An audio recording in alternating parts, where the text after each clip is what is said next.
All right. Another week here at the HoldEm Podcast. But this week we're going to get a little political. We have our guest. Hi, my name is Luis, and I'm a teacher. Hey! Wow. Hey, Unified or? Actually, it's a charter organization, which is kind of controversial in the educational field. Okay, that's true. But Definitely. not part. Actually, fun fact: we get our charter from LAUSD. LAUSD. But I work primarily in the Watts area, Willowbrook to be exact, kind of where the 105 meets the 110. To give you guys Okay. a All right. I know exactly where it's at. That's for everybody because we're nationwide, guys. Oh, we're worldwide. We're You know what I mean? universal. We're universal. Yeah. So there you go. Repping up LA, SoCal for you guys right here. All right, man. This week we brought you to the hot topic of last week when we were recording. We were having the presidential debate, so we weren't able to watch it, but we got caught up during the week, and now we got to see the debacle. We saw the highlights. Oh, you saw the highlights? Yeah, I saw the highlights. Which there wasn't much. There wasn't many highlights, man. Let's be But real. it was kind of like a sparring session, right? It was a sparring session. It was like an elementary school sparring session. Well, let's ask the teacher, bro. Let's Let's ask ask the the teacher. teacher, man. What did you Okay. think about it, bro? First of all, you're first.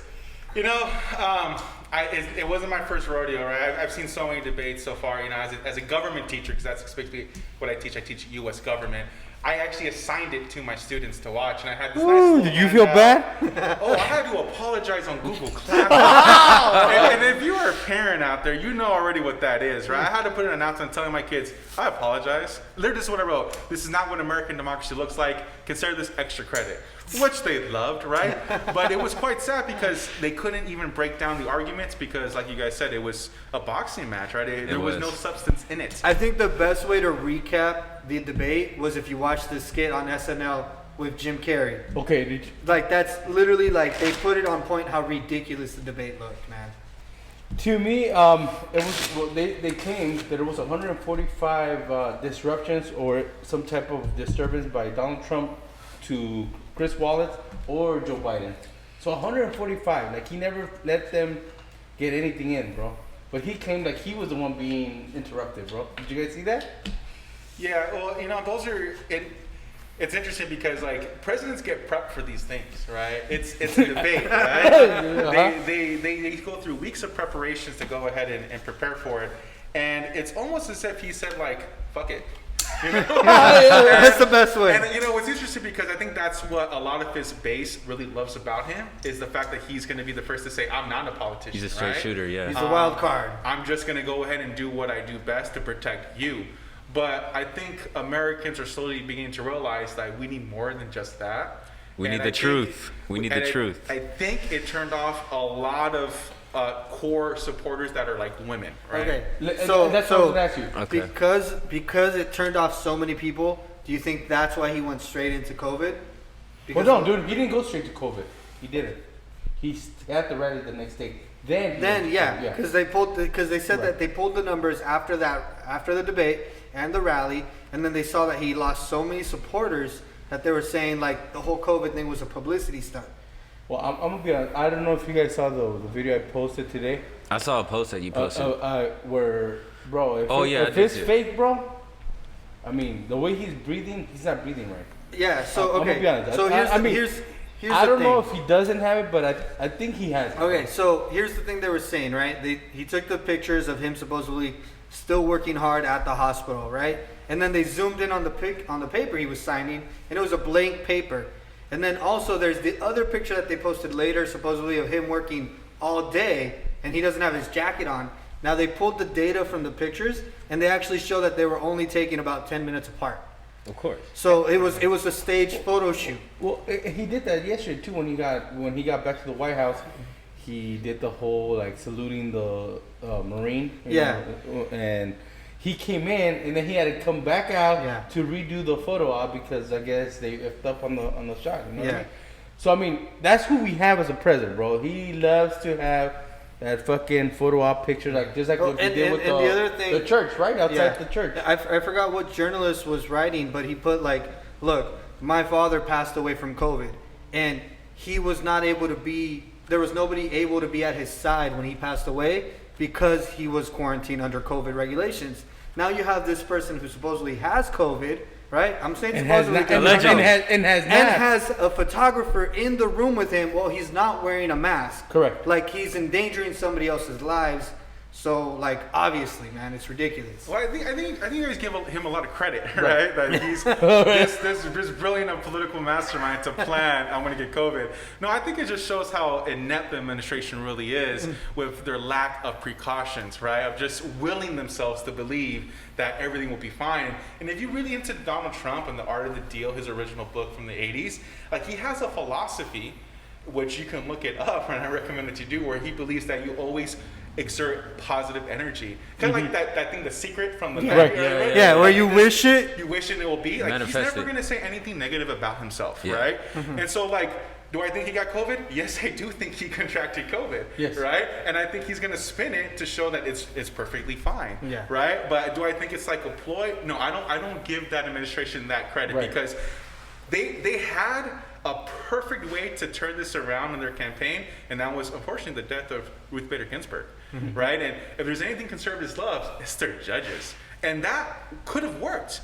But it's all of the antics, all of the showmanship that took an opportunity, right, in of most dire of circumstances and ruined it, right? Because look what happened today. I don't know if you guys saw, there's a new Mammoth poll that came out just yesterday that shows that President Joe Biden, or Vice President Joe Biden, has a 12-point lead in Pennsylvania. I don't know if you guys know this, but Pennsylvania is considered the Keystone State. It's a swing state, and it's called what is the bellwether. How Pennsylvania will vote will probably be really reflective of the election. Even if you account for an extreme margin of error with the pollings, that still means Biden's up by like 6-7 points. That goes to show you, like, it can be a landslide. Now, here's the thing, and here's the rub. Right? Americans are used to election night results, right? We're not going to have that. No, think about election month, right? And as votes come in, think about 2018 midterms. I don't know if you guys really stayed up to really watch it, but at first the reporting was, the Democrats didn't win that many, only 25 seats. But after 2 weeks of all the voting was done, the Democrats took 41 seats. Right? And so it was a wave. But that's the problem. What happens in the week after the election when there's uncertainty?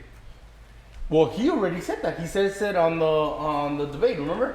I don't know if you watched that. Right? He said, "I'm not gonna." Here, and I counted them, bro.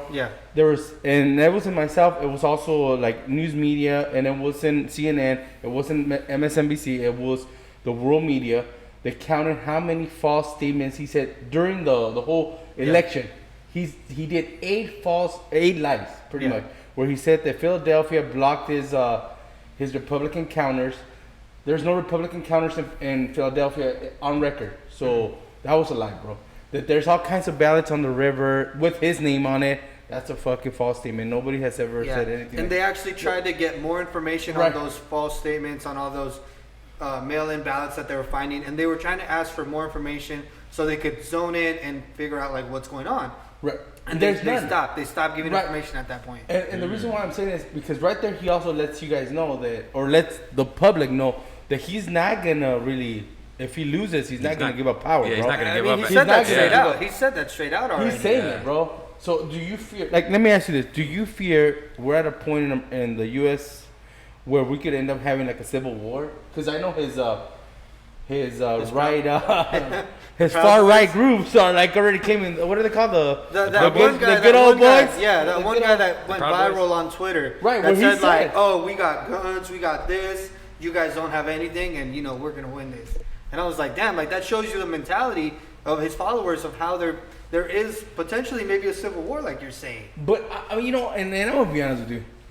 If I fear anything, I feel like it will be more like the Southeast, right? That's probably his fucking nucleus, bro. So, I hear this a lot too. I hear from my students who watch like Handmaid's Tales, like, this is gonna be just like that, that show on Hulu. Quite honestly, like I don't buy into that narrative, right? Like, as a student of history, and I have a bachelor's degree. I'll calm down there. Dropping degrees up in the air. I was trying to be modest. Keeping it humble. What I'm saying is like. As a study of just even recent history, like America has been through a lot of turmoil, and where we felt like, is this going to be the next Civil War? Look at 1968, right? Look at the Kent State shooting in the 1970s. We had a president who got caught, right, scamming America. It was called Watergate, and he quit, right? quit. We had the Iran And you went to my high school, scandal too. where we were selling guns to communists in Nicaragua because we didn't like the liberal government there. Reagan, that's Reagan. But then Reaganomics again, man, we sell in the guns to 80s. everybody. We do. I mean, That's the one thing that sells always is arms. But the point is this, right? Like, what's different now is that the people feeling unsecure are the people who were normally in the white majority who have always felt secure. That's the biggest difference now. So the thing is that the tables have turned. The tables are turning, right? As we know already with demographics change, and I think Houston, Texas is a perfect example of that. If you want to see what America is going to look like in 2050, go to Houston today. Houston is a minority majority city, right, that has a healthy population of Latinos and Arabics, right, and Asians and whites. That's what America is going to look like, right? Even today, there are more now babies of color born in America than traditional white Caucasian Americans.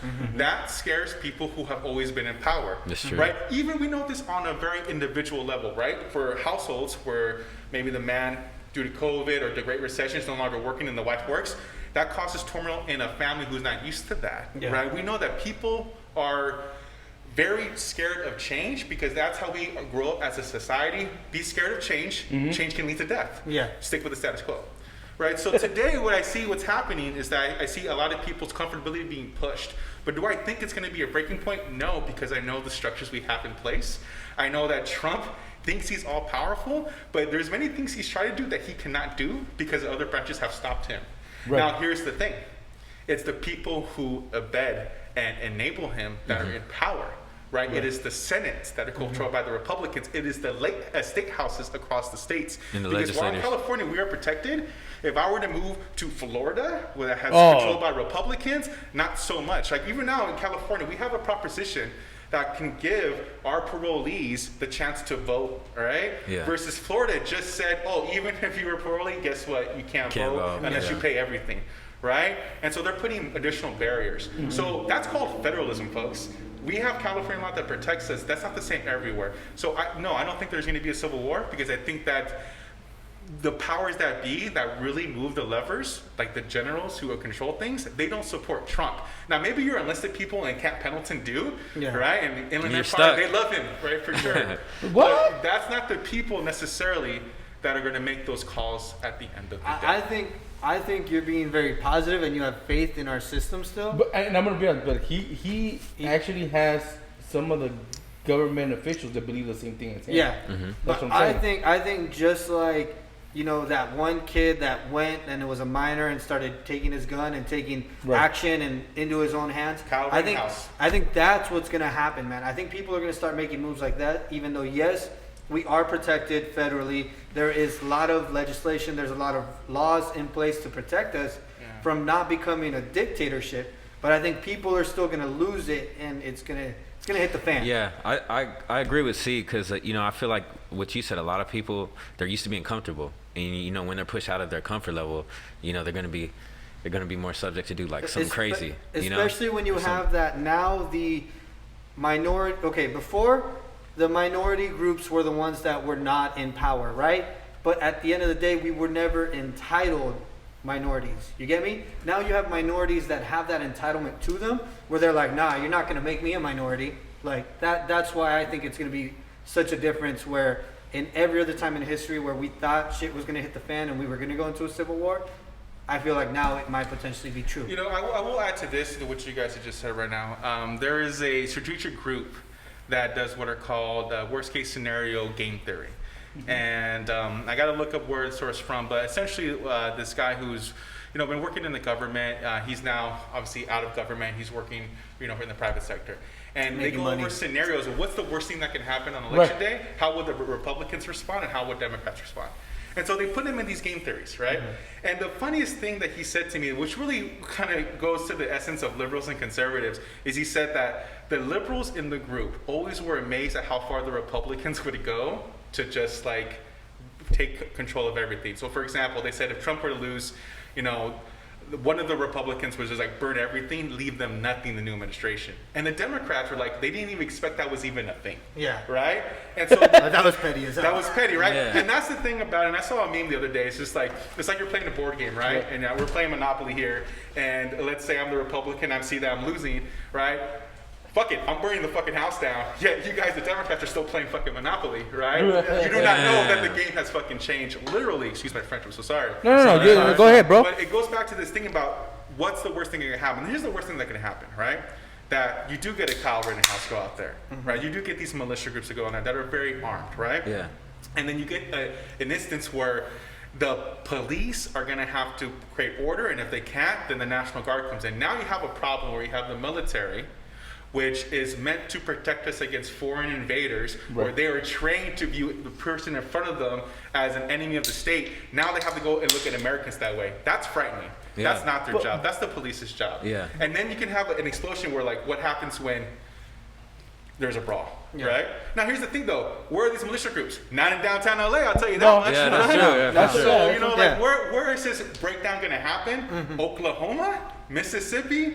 Okay. Alabama, maybe. I mean, I just don't see it spreading to where the majority of people are really going to be like, holy crap, because as we saw even in Seattle, right? Like, the liberals take over cities, if anything, right? So, like, where is this going to happen? And, you know, at least with the people I live, you know, the everyday average Joe who's trying to pay his rent, who's worried about the security deposit for their carpet, worried about their kids doing distance learning and trying to get work, and then worried about their business closing.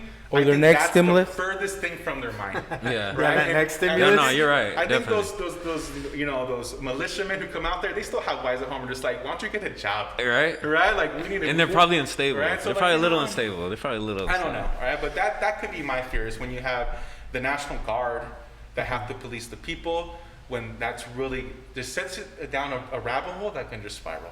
Yeah. And what I was gonna say too is maybe they go hard on that kid. You know what I mean? They go hard and put him in jail for domestic terrorism. You think they're and gonna that go hard will on also kind of. Well, I'm just saying though, they could even do that, bro, and kind of like, you know. I'll say make an this. An example of him. Yeah, You know what I mean? Yeah, yeah. I'll say this, man. I don't think they're gonna go hard on him at all. I I don't think so. At Wait, all, he's not man. a minority, right? He's not a minority, Yeah, I don't think they're gonna go. and he's a minor. Yeah. He's 17, and I bet you anything, he's gonna be tried as a minor. When I know people I'm that gonna were tell you this. 17 Yeah, and were charged as adults, That's what I'm for saying. lesser crimes, Yeah. because they were minorities. I agree. But I think it's also on the severity of the crime, and I think he's there, bro. He might be charged as an adult. You know, just you know, it all depends on, and this is where people also too, like, local government. Who is a district attorney that's going to prosecute it? Yeah. We That's saw true. with Breonna Taylor, right? We have David Cameron, who is Yeah. the Kentucky Attorney General, who, as we now know, with the release of the grand jury tapes and interviews, didn't even pursue a murder charge. Yeah. Exactly. So, like, we can't blame a grand jury when they never even brought those charges. So I would ask, like, who was going to be the district attorney? And To that's bring going the to say a charges. lot, right? That's true. Legally, you know, and this is the thing where people get really upset about, and I have no counter argument for it. The system works as it should. The system's not meant for black people, right? That's, you know, most people of color to begin with, especially You have not a black disadvantage, Americans, for right? sure, yeah. So it worked exactly as it should. Now, here's the thing. We don't like the system, or here's the thing. Maybe we never liked the system, but now we can't hide from it anymore because it's there. It's when you scroll, right? It's the algorithm. It's in your that face. pops up. It's in your face. So now we have two options. Do we speak up in any way we can? Some people call them social media warriors. Some people really go out there and protest, right? Even so far wanting to burn stuff down because they're so angry. Or do we retreat into our own beliefs? And that's really what it comes down to, right? Because the truth is the truth. It's either you're going to see it and want to change with it, or you're going to push back on it every Yeah, weekend. well, I can kind of hear with what you're saying, because a lot of people, they see it and they're aware of it, and they kind of don't want to acknowledge it. You know what I mean? And then there's people that do see it and they notice that it's an issue, and they bring it up on social media or on whatever platform they can. So yeah, I could see kind of both sides. I just think, to me, man, like, I was always really into history, and like the revolutions, like, throughout Latin America, were something that I was super into reading, and I think it's something that I believe in till the end, where I'd rather die on my feet than live a lifetime on my knees. I So think if we're pretty oppressed, much pushing for a revolution. I think Yeah. we need to fight Yeah, for freedom. yeah. I think if the system isn't working for us, I think we need to stand up and fight against well, it. I would ask you, what is your definition Yeah. of freedom? Now, see, that's the thing. Most people think we have freedom just because we're comfortable and we're not starving and we have the right to pursue education or a job. But we know, like you said, like, the system's not made for minorities. So that's not real freedom. There's still there's still that bringing everybody down.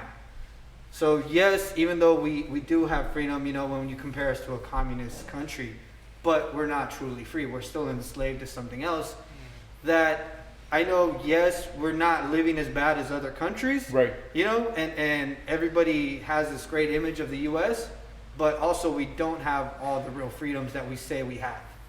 I'm going to tell you this. We have a lot more freedom than people in China, dude. You talk against the government, they'll kidnap you and kill you, bro. Yeah, straight up. And I would agree with that 100%, right? Yeah. Like, I disagree with that. How many times have I heard people say "fuck Trump," right? And they're perfectly well informed, and they're alive. Yeah, exactly. So I mean, like, what is the definition of freedom?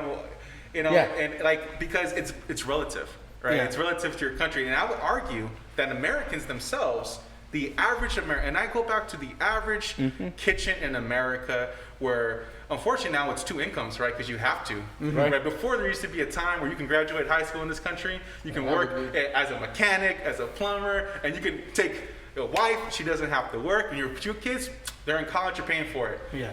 Now, if your wife and you don't work, and you don't get lucky at a small rent, and luckily you have 1 kid, and hopefully they're smart to get a scholarship, that American dream is just not there. Yeah.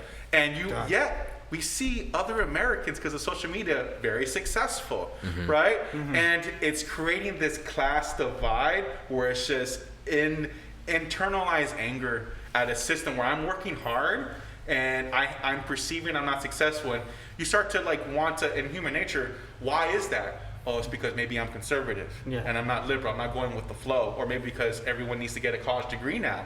Well, that's the only worth of a person. I feel like what you're bringing up is something that was covered in the book, The Art of Not Giving a Fuck. I don't know if you guys ever read that book. The article was based off, I read. But it was very good because it talks about that, where you think, hey, I'm so successful. I just bought this brand new Honda. Beautiful new car, right? Brand new, 0 miles. I drive it off the lot. I go home. I look at my Instagram account. And then, Joe Schmo down the street just bought a Mercedes.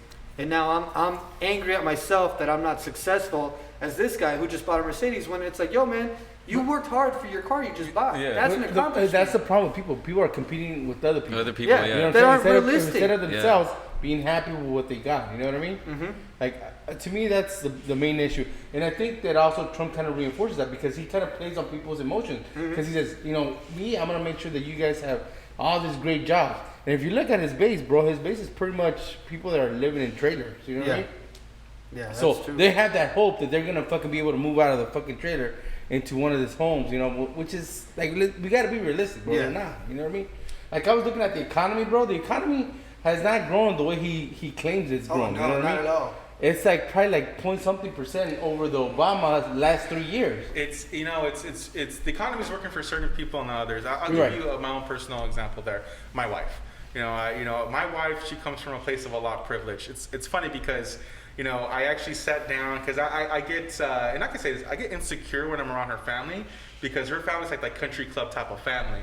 And look, I grew up in Inglewood and in South Central of Normandy. We lived in a garage. We had to share a room with other people who do we know, rats, things like that. That was my reality growing up as a sophomore in high school, right? And so it's funny, I remember I sat down with my wife one time. I was like, I bet your parents were the 1%ers. And so we sat and I went over the numbers. And yes, I was right. In 2006, when I was graduating high school, her family was making money to be considered the 1% of America. Wow. And what they do, how they operate, has been very successful under the Trump administration with stocks and mutual funds. My wife has mutual funds. And I was just like, okay, her stocks have been going up and up during the Trump administration. I get why people with wealth continue to vote for people who are going to keep their wealth. Because as more money I make, I don't like taxes that much more, right? True. And my kids, they get mad at me. Oh, mister, you don't support universal college, free college? I'm like, no, I paid for my college. I hope you can afford to pay for yours too, because I don't want my money to go to you. And they get really mad at that. But that's really, it's human nature to protect your immediate family first, right? And it's really hard for people to get it out like, yeah, this is going to hurt me now, but it helps society. Some people are like, I can care less about society. Especially right now. Because people are trying to milk it. You get me? Like, I think once we pay for our education and stuff like that, we achieve something. And it's something that it costs us. You get me? Like, I think when people talk about having free education, you know what I mean? Because they have it in Mexico. And you have doctors, you have lawyers that are working at fucking factories, bro. Exactly, man. You get me? So imagine if it was free education here, bro. You're not gonna have all these lawyers working. You know what I mean? I could say all my cousins in Mexico have a medical degree or a legal degree, and they are struggling to find jobs. Exactly, like they're working factory jobs. Exactly, like and that's what I'm saying. So I'm with you on that point. You know what I mean? Like I don't want education to be free, bro, because at the end of the day, once you get your bachelor's, let's just say your AA, then you go to your bachelor's, you go to master's or your doctor.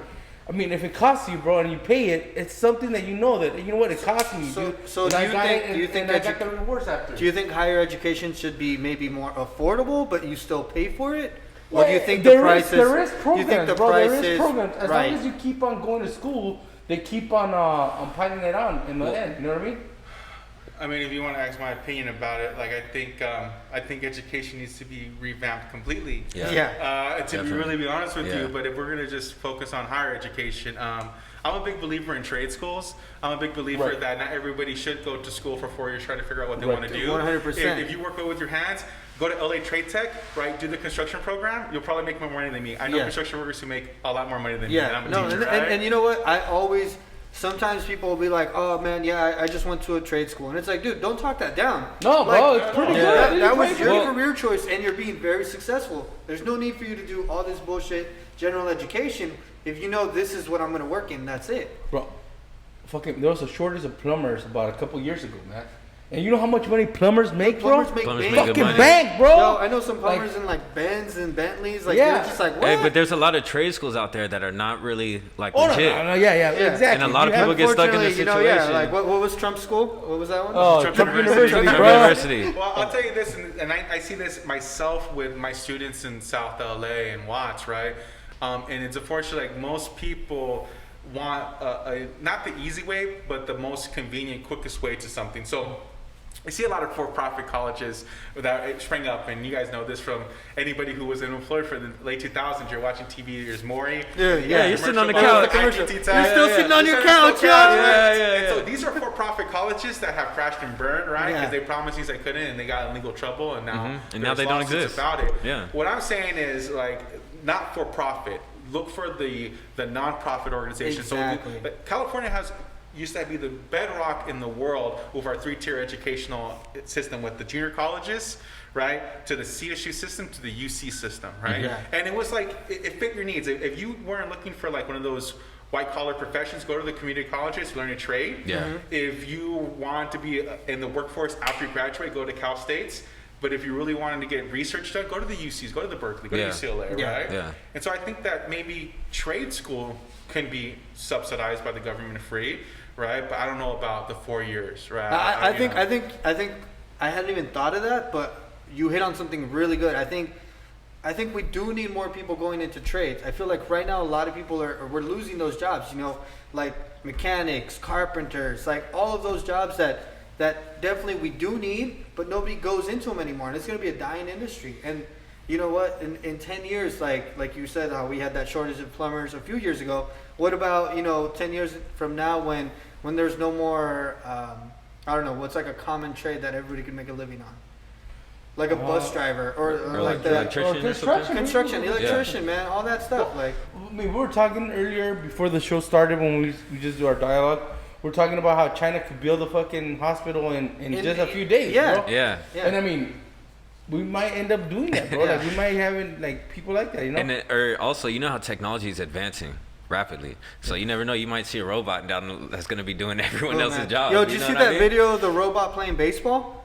No. They put him in front of the pitching machine, and they put a target, and he hit, like, they pitched 10 balls, and he hit them all right at the target. Bam, bam, bam, bam. I don't even want to get into this conversation, bro. I'm just saying. I'm going to tell you this, though. I'm one of the people that will still, like, even though you have those pay yourself checkouts, I'll still go to the cashier, bro. Yeah. Because you still got to, like you said, bro, I mean, there's still people that have to do those jobs, bro. And as long as you do the self-checkout or you go to McDonald's and you do the little, right now you can't do it because of COVID. Yeah. But you do that little screen, dude. You're taking somebody's job, bro. Like at the bank, I still fucking do it, bro. I still do it, I still do the line, bro. People think I'm so old-fashioned because I go to my bank like once a week to make my deposits and make my withdrawals, and they're like, dude, you're like the only person that's not 50 that still walks into the bank. You know? I do that too. And I'm like, yo, man, I want that first off, I feel like it's healthy to have more human interaction. Right. Know? Yeah, like, no, definitely. Not right now during COVID. Don't get me wrong, you know, but. Well, I will say this, and I'll push back on that because, you know, I also teach economics too. And I don't want to support inefficiencies, right? Yeah. I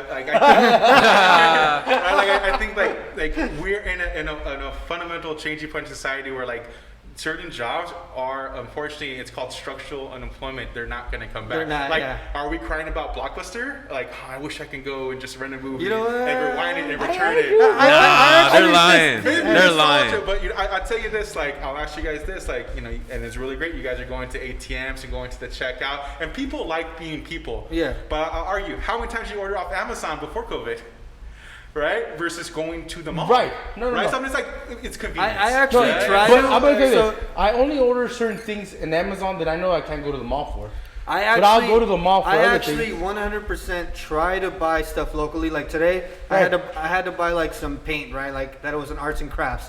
I saw it was available on Amazon. I went to Michael's down the street first to check if I could buy it there because I want to see them in business. Down the street from that Michael's, there used to be a Toys R Us that went out of business. Exactly. You know what's going into business there? An Amazon store.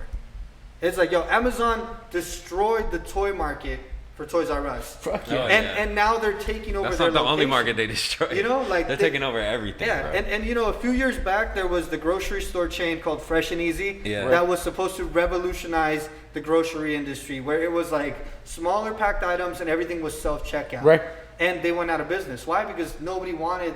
I think they were too ahead of their time. I'd rather go to my Northgate, homeboy. But I'd rather go to Northgate, exactly, man. Lupita like makes good small. Come on, dog. You don't think that, dude. You know, you can't We beat don't have that. any Torrance, so Japanese market. That's my Northgate, right? That's what I'm saying, though. You do Hey, think that, Northgate right? stepped it up, man. The They did, right? tortillas and everything. So. Vallarta, man. I mean, all Vallarta? have those markets over there, right? Yeah. So, Yeah. I'll say that. So I think that's one thing that people also don't look at is like, yo, what's gonna happen when that grocery store down the street closes? Because I have aunts that work at the grocery store. I have cousins that, you know, right after high school when they were going to school worked at a grocery store or like any little job where those jobs are gonna be gone. Right. So what are these people gonna do for income? And that's gonna bring the whole.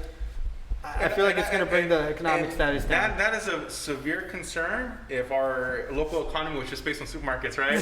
Like, No. Like, really, like, think about it, like that was a concern for the Midwest in the 90s and 2000s with the car industry, and that's gone. And we saw what happened to Michigan. We saw how Detroit went from 3 million people to 500,000 people within 30 Overnight. years, Yeah. right? Yeah. Look at their properties. That's bro. true, but like look at California, and I always stress this with people. Like, as much as you have fear for our country as a whole, think about where you live. California true, man. is the 5th largest economy in the world. If we were our own country, we'll be the 5th largest country that's in the world. true. We That's have true, 40 man. million We people. talked about this we have before. 3 major ports, right? Yeah. We have a vibrant economy.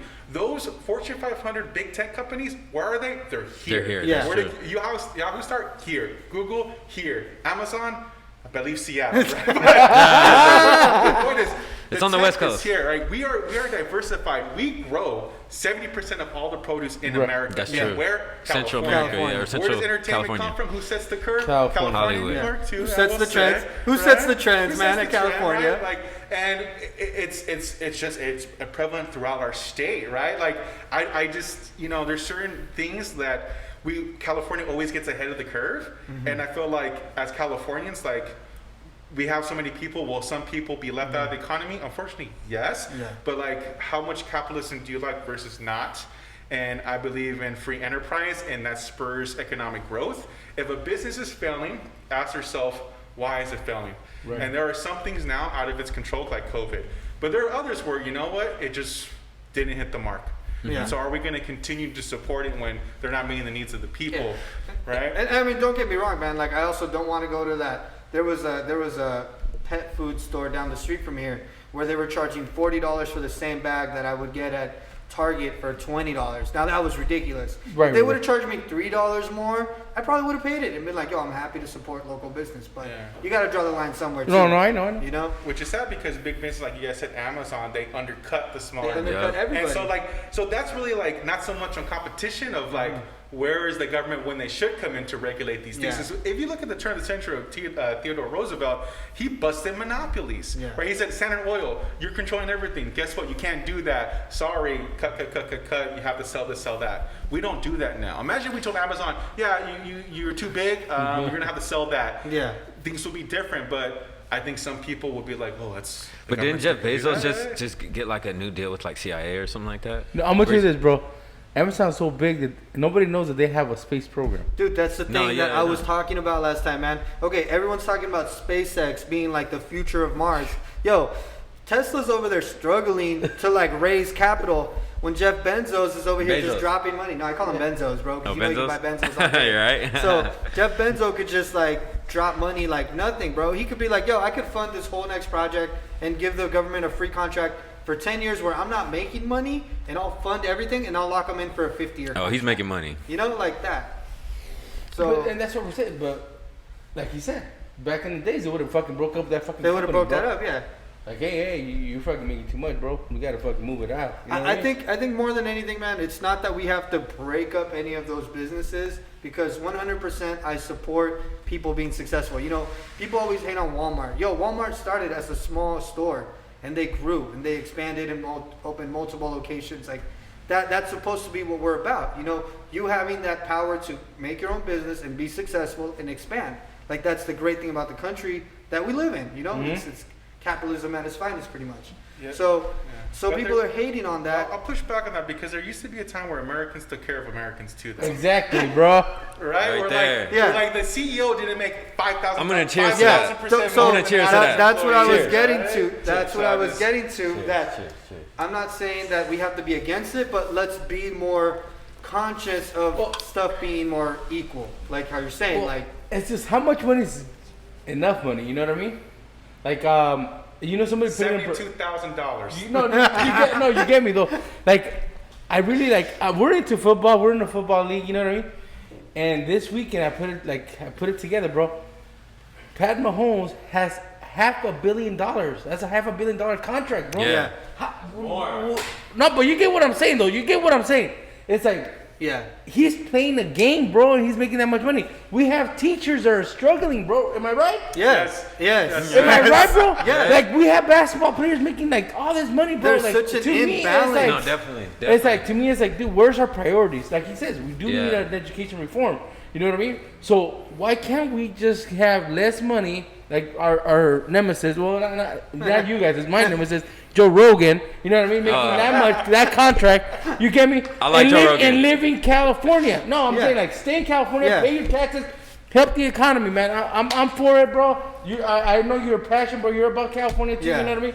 I wear my California hat today. I wore the Dodgers because the Dodgers are playing their first game. Hey, you know what I mean? Dodgers are California, bro. Like, you know what I mean? No, but what I'm saying is, I always wear and I'm gonna tell you this. I could tell the Trumpets because they hate me wearing that California hat that I wear, bro. They hate it. Yo, seriously, Really? living in Orange County and me not being an Angels fan, like, bro, everywhere I go and I'm wearing either a Dodgers or an Oakland A's hat. That's always what I'm wearing. And people look at me like, yo, what's up with this guy? And I'm like, yo, I'm not disagree. an Angels fan. I highly disagree. You think so, bro? Yeah, I think so. I mean, there's a lot of Angel fans in Orange County, but like the other day I was wearing a Dodger jersey. And they loved you. Yeah, and they were like, oh man, nice jersey. Yeah. So what city were you in? Mission Viejo. You were in Mission Viejo? I was in Mission Viejo. Dang, that's interesting. People love winners, though. I will say. Right. That's true. No, but true. I think the thing we're getting to is like, just like we have to balance it out, bro. You feel me? Yeah. Like, I know that we're like, the economy has to function and everything, but come on, man. People are getting a little too many contracts that are making them a lot of money, you know? That's exactly, true. man. I mean, you have people in the U.S. that could give everybody a lot of money and still be like in the Fucking 1%. wealthy, bro. In the 1%. So it's like, you can seriously give everybody $100,000 and still be in the 1%. Like, that's wild. Like, mathematically speaking, that's not even impossible to most of the people in the 1%. Yeah, just so far from what I see every day, you know, my school, we serve food to the community for free. Yeah. We pass out meals. And I literally have families that, you know, worry about, like, you know, I know the school's going to distribute food from 1 to 4. Do I go get that free food, 2 meals, or do I try to get some part-time work to just get some money right now? And those are choices I see my families make all the time, right? And so I think, like, you know, there's a lot of talk about, you know, what can be done so easily, but like really focusing on, and I go back to the average American and what they have to go through every day, right? Because most of this stuff goes over their head, and, you know, it's not that they don't care as Americans, it's just that they don't have the time to care, because they're trying to other feed shit their to family. worry about. They're too preoccupied in surviving the day to worry about the future of the country. That's And true. so that's why, like, I always encourage people who become a little bit more wealthy to, like, go back to your communities, right? Or maybe you didn't like your original community. Well, wherever you live in now, right? How do Help you out. lift it, right?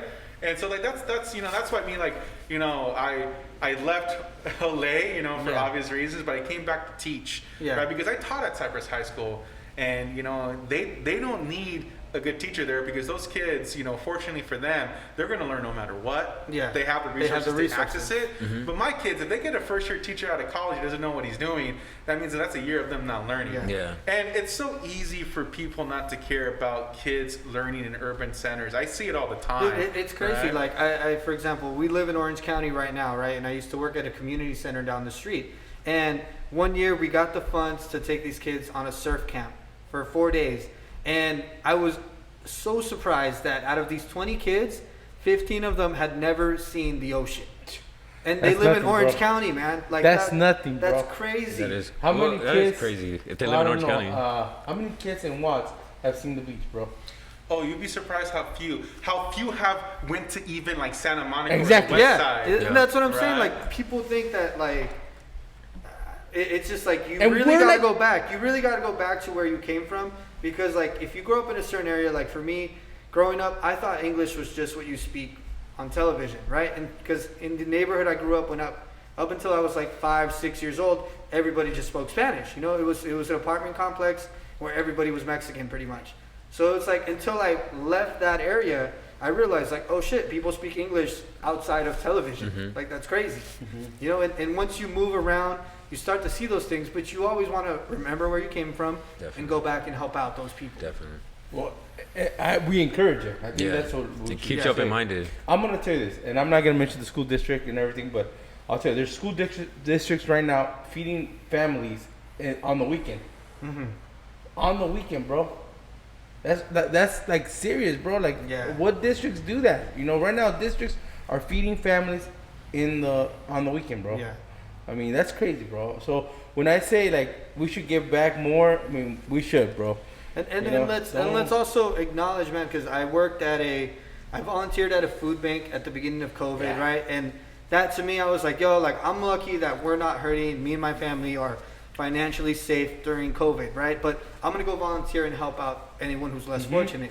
And I was really surprised at some of the people pulling up asking like they needed help. I mean, you're talking about like really nice brand new Mercedes with like no license plate, and the lady was like, can I get a second bag for my neighbor? And I was like, I don't really know, like, if your neighbor needs this. I mean, you're driving around in this, and you could tell like some of the people were wearing designer stuff, like Gucci, like all this stuff, and Fendi I was bags, like, nails either done. you need to rearrange your priorities, or you're just trying to get free stuff and be a freeloader.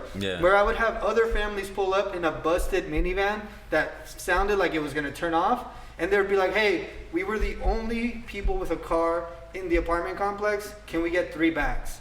Like, it was obvious that they needed the help. I think that goes to shows the problems of like government distribution too, right? Like, that's a very subjective call Caesar's making.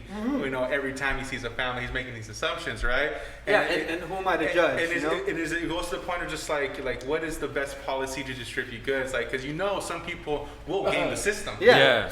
Some people are gonna play it, But like, and I always look at this, and especially when I teach welfare reform to my kids, it's just like, for me personally, parents fuck up all the time. I don't blame the kids for their parents' fuck ups. Like, I would hate to be judged by what I am from what my father had did, right? And so like, and that just goes to the complexity. Is like, that's one thing America doesn't do well anymore, is protect Americans, right? And you see, that's a lot of reason why Trump won. It's because he was able to fan that, like, you have these liberals always talking about the other. What about us that don't have jobs? And he was able to use that, and people relate to that. They relate. They don't care about the gender norms, the she's, the he's, or the flags, or this. They care about, like, am I working? Are my kids safe? Right. That's the fundamental truth for most men. am I working? Are my kids safe? And then as a man, I feel successful. When you had the Great Recession where men were out of work, right?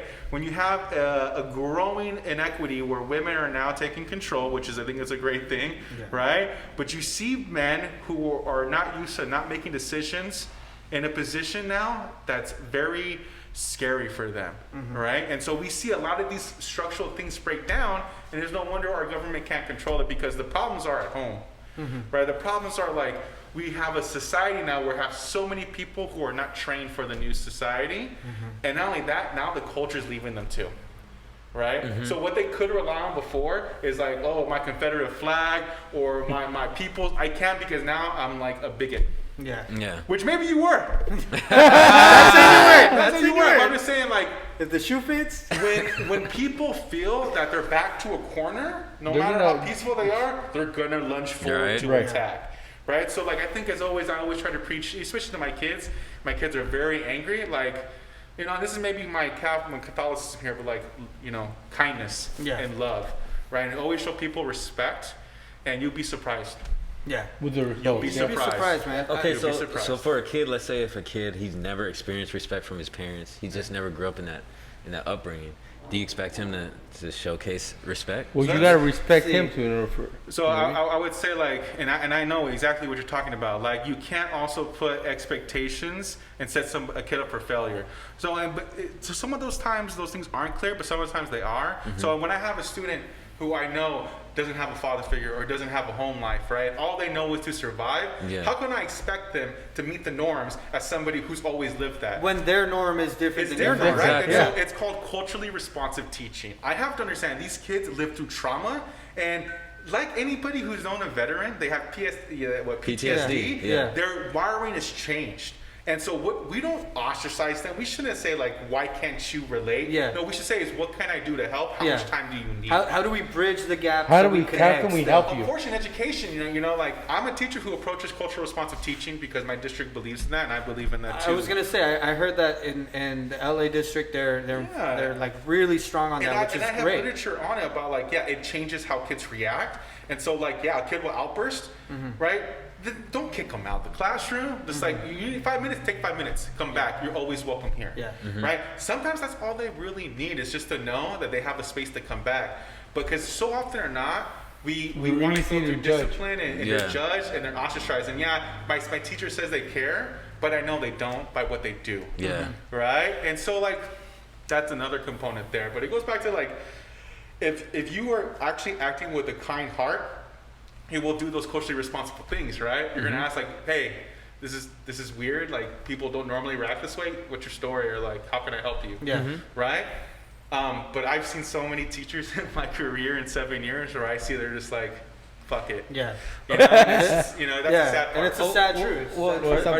Are they saying fuck it because they don't care, or are they saying fuck it because they're not aware? For example, someone like you know, who grew up in Inglewood and South LA, moving to Orange County and Torrance and all these different areas, you know, for someone that grew up in Orange County their whole life, where they haven't experienced, you know, what someone in LA has experienced, they might not just be aware. I could say, like, I mean? when I used to work with an at-risk community center, right? It was at-risk youth, so pretty much everybody was very low income or somehow their family was gang affiliated, right? So whenever we had staff that would come in and did not already come from maybe that background, they would be like, yo, what's up with these kids? They're wild, they don't listen. And it was like, yo, no, you gotta get down to their level and realize what they're living every day, what they're seeing every day. Because you expect them to act a certain way, but yo, you don't know that he got hit up 5 times before he got to the community center and like, you know, almost got stabbed, or he might have something in his backpack to protect himself. You know, you don't know that.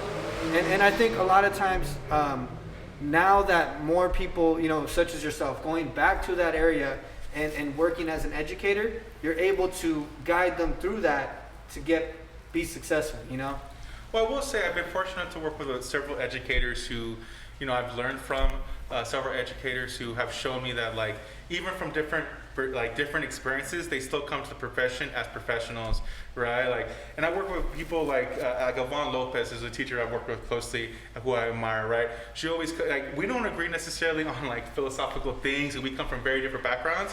But what's true to us is we come to work to be the best teachers we can be for these kids, right? And so I think you can find a lot of common ground there. And there's many teachers I know that are like that, and I can name them here, right? But I do see the other teachers, right? And I always tell teachers this who come in, because there's a lot of turnover. I'm sure you guys know in the teaching profession, right? You can be a really good teacher. It doesn't mean you're going to be a great urban educator. It's different, right? Because like I knew a teacher, you know, I'm not going to use his name here, but he was a great teacher. He was a physics teacher, and he was a Japanese man. And he would buy these materials for our kids who didn't have a lab, and he would create a lab. Yet he got punked like on the first day, and he never recovered. And he was there for 3 years. And as you guys know in high school, right? Like, you know, you get well, they get you. That's it. They get you, right? And like he would break down and cry, and I was like, never cry in front of the kids. I remember, right? And it was gone. And he would lose the class, and he spent 3 hard years there. And he gave 3 hard years, right? And I told him the day he was leaving, like, this doesn't mean you're a bad teacher, man. It's not your fault. It just means that like you just weren't ready for. Like, you're not an urban educator, right? Go to Downey, right?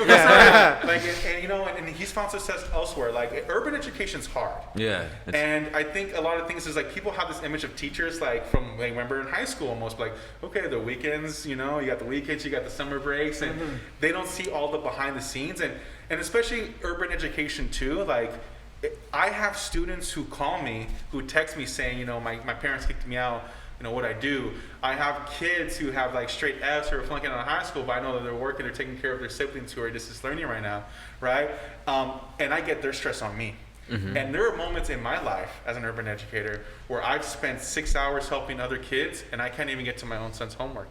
Right. Yeah. And that's the call I make every day, actively. I say I chose Isaiah or I chose Karina over my son Savi. But you know, I know Savi's gonna be fine. Right?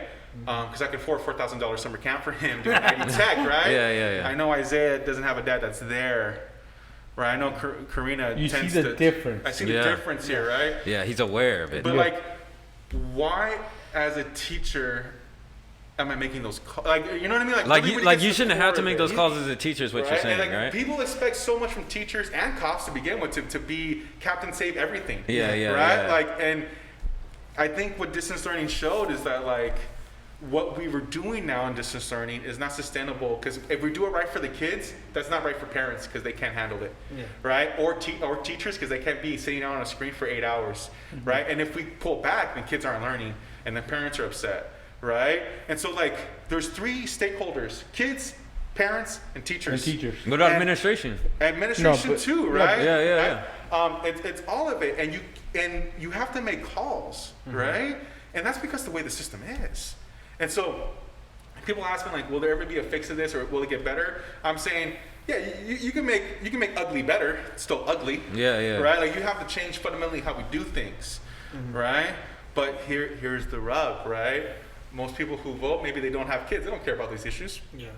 Or if you live in Orange County, everything's property taxes, local ADA funding. Your school's fine. Yeah, that's right? true. In fact, if anything, I know families, right, who, if they're hardworking middle-class families and their children go to okay schools, they would be furious if their tax money went to a school in Watts. I know that for a fact. Like, why is my money helping out those kids and not my kid here? And how do you, and like, you can say, well, that's going to help, you know, level the playing field. I don't give a fuck about the playing field. I want my kids to succeed. Yes, true. Right. That's why I live here. That's why I moved away. Selfishness. That's how our system is built. And I can't even argue against that because I get it. Yeah. And that's the system. Yeah. Right? And you see all the time, people move because they want to get better. And that better that's district what it is. and all that. They don't want to, and that's the rub. But do you think it's the system, or you think it's society? I believe that when we govern and create laws, society adapts those laws. For example, right? If you separate kids in school, they're going to think the other kids are different than them, and so it must be better. It's called separate but equal, which proven to be unequal. And once you put kids together, guess what? They commingle, they have sex, and then you have biracial people, right? People love people. You teach hate. You teach differences. Right. Right? And so I think that's something that is very true, right? You look at areas where you have diversity, you don't see those same problems, right? And we were talking before the show, like people in Oklahoma, right? Like they don't know what it is in the city life. Yeah. And we don't know what it is to live in a small town country with life, over right? 200 people, right? Yeah. And so that's the divide. What's hard now is that we have a system that gives equal say to those people. And people are like, wait, we have 40 million people in California and we have the same amount of power as Wyoming, and there's more people in Long Beach than Wyoming. Yeah. But that's the system. And you guys can understand this. Imagine this. It would be as if like we had one world government. And if we were to give power, like a lot of people want to abolish electoral college. And I'm like, okay. And they want to say, well, most people would, a lot of things would change. And I agree with them. Yeah, people in cities would rule. But here's the thing. Imagine if there was a world government and we did the same rules apply. That means the Indians and the Chinese control everything. Would Americans be cool with that? Nope. No, they would not.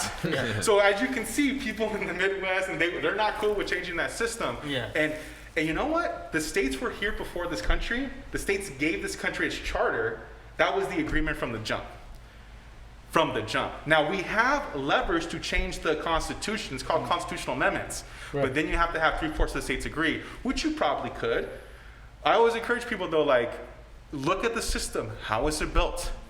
And then where are the battles where you can move and where you can change things, right? Yeah, pick your battles smart. Now, with that said, since it was a political HoldEm, give us a total breakdown of the debate, and should we see a better debate tomorrow when it's going to be the VPs going at it and it's two politicians? Okay, so first, commentary on the debate, travesty. Travesty. Like I said, I had to apologize to my students in this extra credit assignment. It's something I've never seen before in American democracy. And when you get to the local level, you see some really crazy stuff, right? Yeah. But the debate itself was so bad, I think it's because, like, for me as an American, I'm a proud American. I'm sorry. I love the US of A. And you're passionate. Don't be sorry. I'm passionate Don't be sorry. about it. I'm a government teacher. Yeah. Like, I'm not oblivious to the ills of our country. Right. But, man, I love the founding fathers. Give me some George Washington. Give me some Alexander Hamilton. Give me some Benjamin Franklin. I'll take them all. I'll take them, Yeah. They're the men of their time. I'm not going to judge a man on that time. Right. Now, they're doing the same shit today. That's different, right? Yeah. But they're not. They're dead. The point is, the point I'm trying to make is this, right? Like, that debate showed the worst of America. And not only to Americans, kids, my students watching, I assigned them young kids who think this is what's normal, but to the world. The world, right? yeah. When you yell in front of your kids, as parents, they're going to yell in front of their own kids. Right. When you hit your wife, your son will hit his wife. Yeah. There is no mistaking that. If you're a violent man, your son will most likely be a violent man. Kid. Right. Right? Now, some people like that, some people don't. That's on you. But that's just human nature, right? And so what did the world see about Americans' politics? It's not there. So that's the debate commentary. Now, moving to tomorrow night, it will be better because these are traditional politicians. But I'm going to give it to Mike Pence. Mike Pence is probably going to take Kamala Harris because Kamala Harris hasn't been in a debate since probably 2003 when she became district attorney for San Francisco. 1. 2, Kamala Harris is a strong black woman. A lot of men don't like watching strong women, period. All right? And that's one true. thing that's going to turn off men right there. And number 3, Pence is not going to make a mistake. He's like vanilla. Right? People may not love vanilla. They might not go to the store when it opens up for vanilla, but vanilla is the base for every other thing. Right? And so I think that it's going to be a lot of substance. I think he's going to push Kamala Harris on, like, expanding the Supreme Court. He's going to push her in the corner about, like, the filibuster in the Senate because she's a senator. He's going to ask her about law and order as a district attorney. Yeah, and I think Kamala Harris has a history in debates of deflecting and not answering.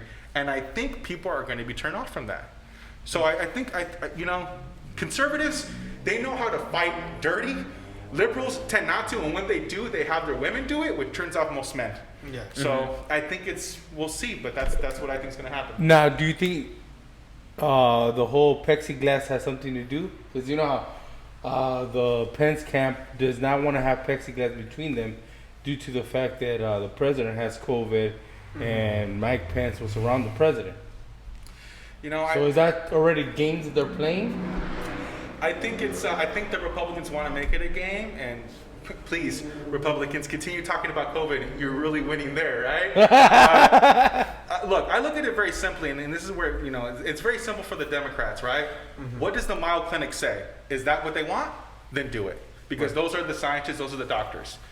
I don't think the campaign should even have a say about what this clinic's going to do, right? If these are the standards, that's it, right? I think it will be a mistake for Democrats to like want additional standards because they'll look like scary, you know what I mean? And Americans don't like to vote for anybody who they think is weak. I'm sorry, they'll take the dumb person who's strong over the weak, smart guy.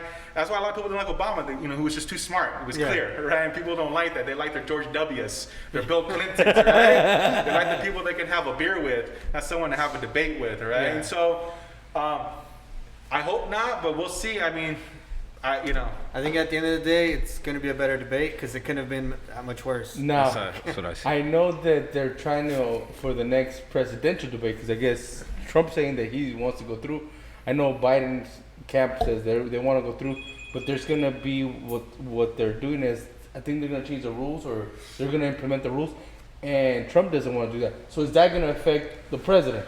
So the thing about about presidential debates is actually not by the campaigns, the White House, by the Presidential Debate Commission, which is an actual different organization, and they're the ones who set the rules, and they want to change the rules. So, for example, they want to give the moderator a mute button, but these which I think is horrible though, because I would not want to be in a position to mute the president of the United States. I'm sorry, I'll mute it. I would do it any day. Oh, it's your turn. I'm still muting you. I would be a little worried to do that because I don't want to be perceived of not letting the American people hear whatever they're going to hear, right? Let the American people they could hear him decide. when it's his turn. That's the way I see it. They can hear him on Twitter, bro. I think Joe Biden should definitely go ahead and do the next debate. I think if any campaign's going to back out, it'll probably be the White House. That he could have got a lot of a boost because unfortunately Joe Biden's he's old, right? And he says things and people get turned off, and a lot of people in America right now love conspiracies, right? And so they love to just fathom them, and they have already set for him as a pedophile, as a world leader, and all that stuff. And so those people you're never going to change, right? If I was leading President Trump in his campaign, I would say, no, we should not do the debate. Let's go ahead and discredit them right now, saying they're trying to change the rules, and so we can get sympathy. That's how I would play. That's how I think they're going to play. That's because what is the benefit to Trump in debating Biden if he cannot let Biden talk? Yeah. Right? I think it's more of a. I think if I was in his administration, I'd say, hey, let's cancel that because I'd be more worried about what he might say that might turn more people off. You already saw the results. He might focus up more. Let's just turn him off. You know, that's the way I see it.